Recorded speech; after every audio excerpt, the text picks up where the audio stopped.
Déjà, la parole d'introduction, elle est tellement riche, mais la pensée qu'on peut tirer ce soir pour partager avec le peuple, comptons sur le Seigneur qui connaît les besoins de chacun de nous, qui nous dira des choses qui vont subvenir aux besoins, les besoins avec lesquels nous sommes venus dans sa présence. Nous sommes des croyants et nous croyons que notre Dieu répond aux prières.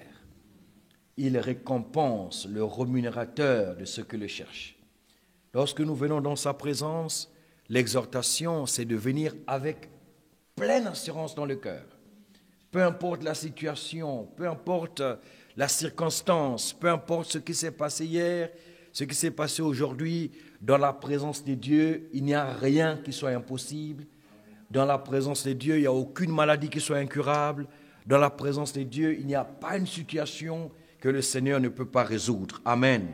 Donc c'est avec foi que nous venons. Et dans la première lettre de Pierre, au chapitre 2 que nous avons lu, le verset 4 déjà dit « Approchez-vous de lui ». Amen. Nous nous approchons de lui, du Seigneur Jésus-Christ. Dans l'Ancien Testament, il était dit « Tournez-vous vers moi et vous serez sauvés ». Non pas vers une église, non pas vers une religion, non pas vers un prophète, soit-il un prophète de Dieu, mais tournez-vous vers moi le Seigneur et vous serez sauvés. Amen. Et ici il est dit, approchez-vous de lui qui, le Seigneur Jésus-Christ, lui qui est la pierre vivante. Et regardez que lui est la pierre vivante et vous qui êtes appelés à vous approcher de lui, vous êtes aussi des pierres vivantes.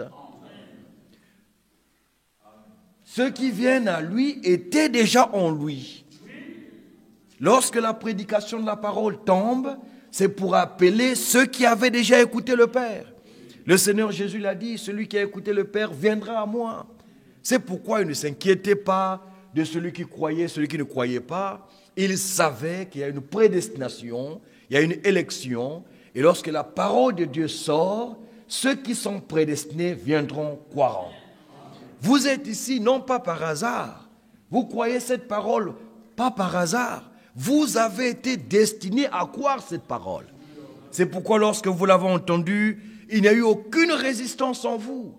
Il y avait une profondeur à vous. Et cette profondeur appelait une autre profondeur. Et vous avez répondu présent à l'appel du Seigneur. Lui est la pierre vivante.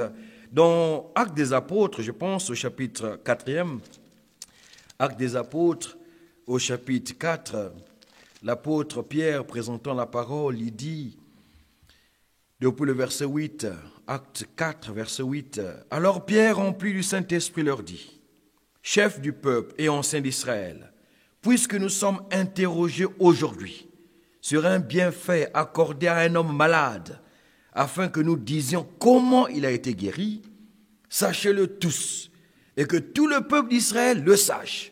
Aujourd'hui, que tous les peuples du monde entier le sachent. C'est par le nom de Jésus-Christ de Nazareth que vous avez crucifié et que Dieu a ressuscité des morts. C'est par lui que cet homme se présente en pleine santé devant vous. Puissions-nous témoigner de la même chose aujourd'hui encore, parce que Jésus-Christ est le même hier, aujourd'hui, pour toujours. Nous voulons aussi aujourd'hui témoigner que les gens sont guéris, que les gens sont sauvés, que les gens sont bénis par le même Jésus-Christ, parce qu'il est le même hier, aujourd'hui, pour toujours. Il n'a pas changé, sa puissance n'a pas changé, son amour n'a pas changé, sa parole n'a pas changé, sa façon de faire n'a pas changé. Si nous venons sur la même base sur laquelle les autres étaient venus, eh bien nous recevrons la même chose qu'ils avaient reçue.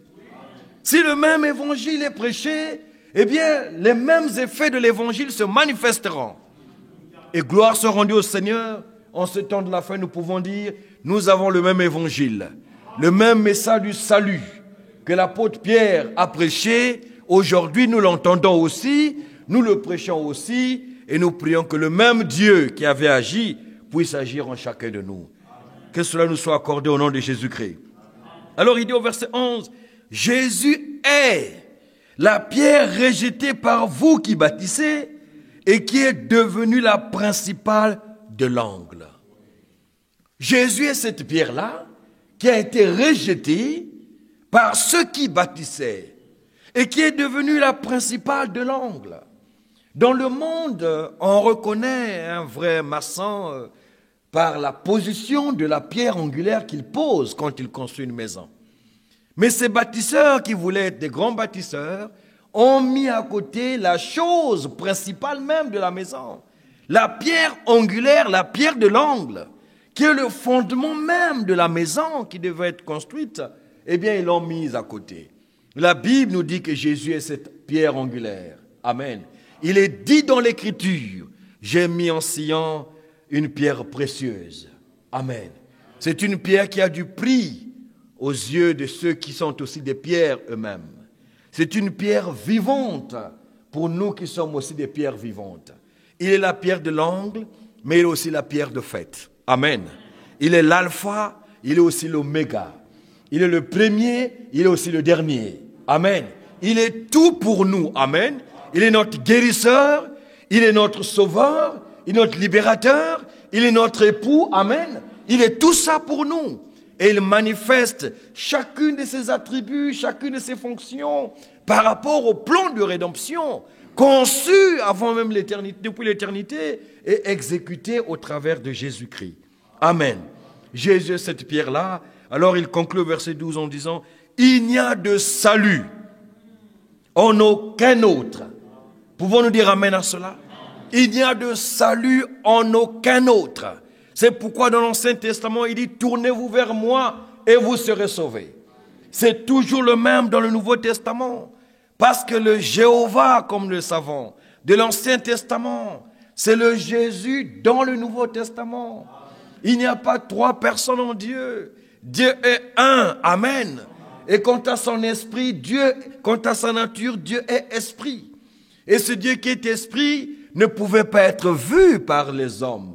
Mais ce Dieu qui est esprit, sorti de l'éternité, est devenu homme, semblable à nous. Amen. Lors de sa première venue, il est devenu comme nous, les hommes comme nous, et on l'a vu. Amen. Dans la même chair, dans le même corps. Et nous croyons que dans très peu de temps, lors de sa seconde venue, sans retour, nous serons semblables à lui. Il était devenu semblable à nous pour nous racheter, et lorsqu'il reviendra, c'est nous qui deviendrons semblables à lui. À lui soit la gloire, à lui soit l'honneur.